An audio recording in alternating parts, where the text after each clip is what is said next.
Mga kaibigan at mga kapatid, sasagutin natin ang mga pangungutya ng mga Catholic Faith Defender sa atin na tayo po daw ay takot sa rosary prayer ng mga Katoliko. Punto Biblikal.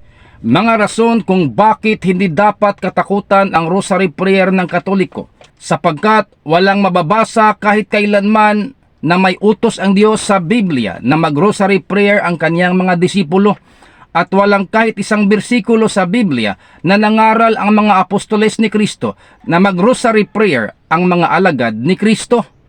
Meron pa mga kaibigan, isa sa mga dahilan kung bakit dapat iwasan at ihinto na ang rosary prayer para sa mga taong gustong maligtas, sapagkat ang rosary prayer ng Katoliko ay imbento lamang ng isang pari na Katoliko na walang iba, si Dominic de Guzman, noong taong 1214 hanggang taong 1221.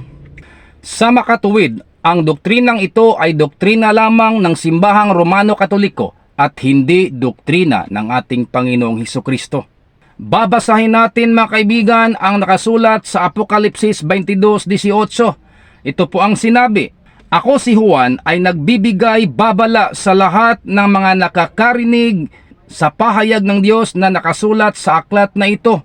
Sino mang magdagdag sa mga nilalaman sa aklat na ito, ay idaragdag ng Diyos ang parusa sa kanya na nakasulat sa aklat na ito." Apokalipsis 22:18. Punto Biblikal.